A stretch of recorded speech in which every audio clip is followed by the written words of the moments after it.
오늘의 큐티 말씀은 누가복음 4장 14절부터 30절입니다. 제목 환영과 배척, 그 가운데 있는 편견. 먼저 앞뒤 문맥을 살펴보겠습니다. 누가복음 4장은 예수님께서 시험을 받는 장면부터 시작됩니다. 성령의 이끌림을 받아 광야로 나가셨는데 마귀의 거듭되는 시험에도 예수님은 하나님의 말씀으로 이겼습니다. 승리의 비결은 성령 충만입니다. 누가복음에서는 계속해서 성령을 강조하고 있습니다. 세례를 받으시고 성령으로 충만하여 요단강에서 올라오셨고 성령의 이끌림을 받아 광야로 가셨고 성령의 능력을 가지고 갈릴리로 가셨습니다. 하나님으로부터 멀어지게 하는 어떠한 유혹 속에서도 이길 수 있는 힘은 하나님 말씀입니다. 내가 성령으로 충만할 때 하나님 말씀의 능력을 체험할 수 있습니다. 예수님의 시선은 죄로 인하여 눌림과 갇힘에 빠진 온 인류를 향하고 있지만 나사렛 사람들의 시선은 예수님을 목수의 아들로만 바라보고 있습니다. 누가복음 4장 중반부터 예수님의 사역이 본격적으로 시작됩니다. 그러나 시작과 동시에 사람들이 거부하는 모습을 보입니다. 나사렛 사람들은 예수님의 어린 시절부터 보았기 때문에 그다지 기대감은 없었나 봅니다. 그들의 시선은 목수의 아들밖에 보이지 않았습니다. 나사렛 회당에서 이사야의 책을 읽으셨는데 사람들은 예수님의 설교에 잔뜩 화가 났습니다. 이때 예수님은 이방인 두 사람, 사렙다 과부와 나만 장군의 이야기를 해주었습니다. 하나님 말씀에 귀를 기울일 때 구원을 받았던 두 이방인처럼 나사렛 사람들도 하나님의 말씀에 귀를 기울이고 예수님이 전하는 복음을 받아들이기를 원하였지만 그들은 그렇게 하지 않았습니다. 그리고 예수님을 죽이려고 했습니다. 문단을 나눠보겠습니다. 14절부터 15절은 갈릴리 여러 회당에서 가르치시다. 16절부터 21절은 나사렛에서 배척을 받으시다. 22절부터 30절은 예수님의 설교에 화가 잔뜩 난 나사렛 사람들. 14절에 보면 예수님은 세례를 받으실 때도 시험을 받으실 때도 언제든지 성령의 능력으로 사셨습니다. 시험을 받으신 후에 성령의 능력으로 갈릴리에 가셨습니다. 그 예수님의 소문이 사방에 퍼졌습니다. 14절과 37절에서도 예수님의 소문이 지역에 퍼졌다고 기록하고 있습니다. 14절과 15절 짧은 단락은 예수님의 갈릴리 활동을 요약하고 있습니다. 이로부터 그 다음에 계획된 의미를 지니고 있는 한 사건을 보도합니다. 14절 상반절은 3장 22절 이래로 결정적인 주제를 내포하고 있습니다. 그 주제는 다음 단락에서 전개될 것입니다. 15절에 보면 예수님이 친히 여러 회당에서 가르치시고 무 사람에게 칭송을 받으셨습니다. 예수님은 12살 때에도 성전에서 선생들 중에서 질문도 하였다고 기록하고 있습니다. 갈릴리에서 칭송을 받을 정도로 사람들이 환영하는 분위기였지만 나사렛에서는 그와 대조적인 모습을 띠게 됩니다. 여기에서 회당에 대해서 알아보겠습니다. 유대 회중이 모여서 기도와 성경 봉독과 설교와 마무리 축도로 안식일 예배를 드리는 곳을 회당이라고 합니다.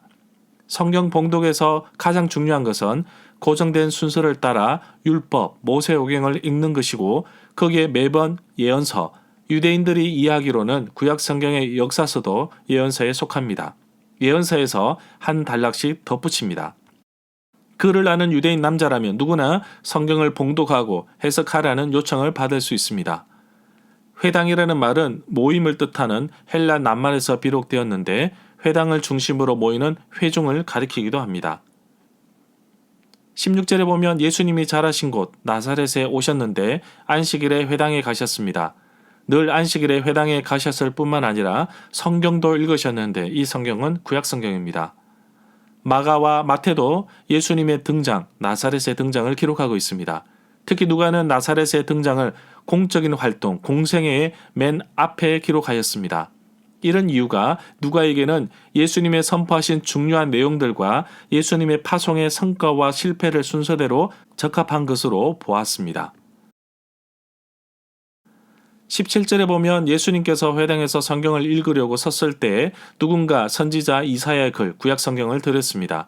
책을 펴셨는데 바로 이사야 61장 1절부터 2절 말씀입니다.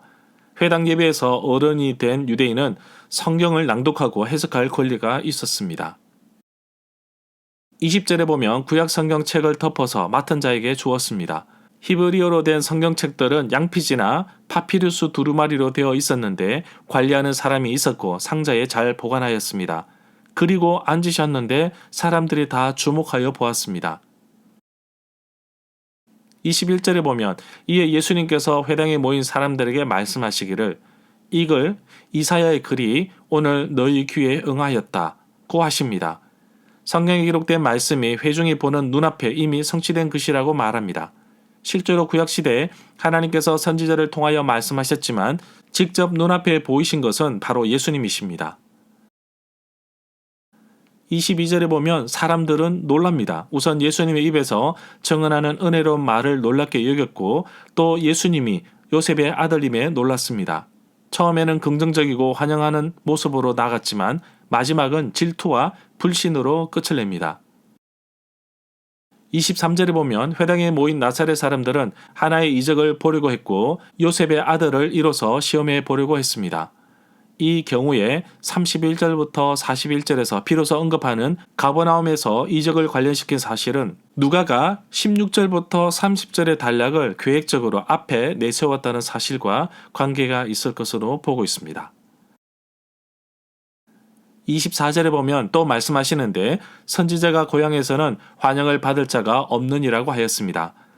고향 사람들은 그 사람이 누구인지 잘 알고 있습니다. 그가 얼마나 성장했는가 보다는 그의 어릴 적 모습, 그의 성숙되지 못한 모습을 기억하며 그에 대한 편견으로 인해 잘못 판단하기 때문입니다.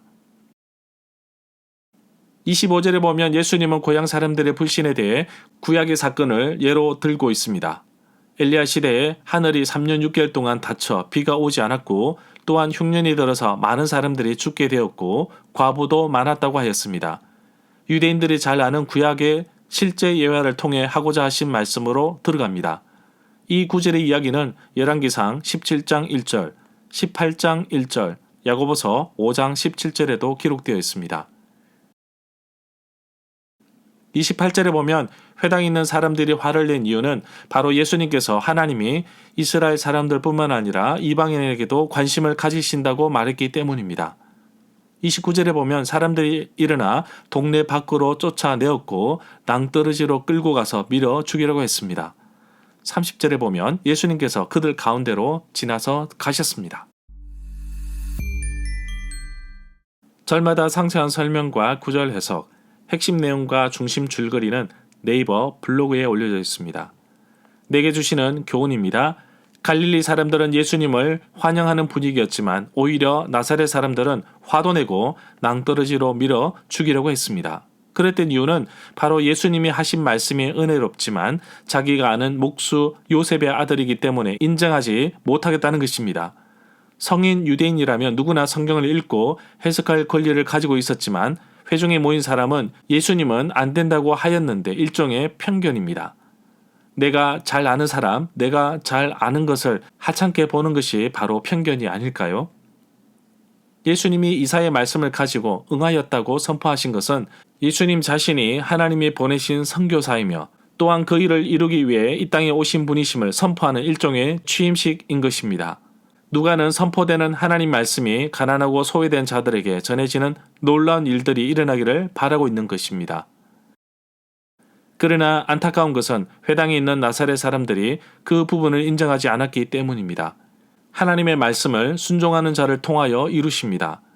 우리 역시 작은 예수가 되어 하나님의 맡기신 귀한 사역을 지혜롭게 잘 감당하며 살아가는 하루가 되기를 간절히 소망합니다.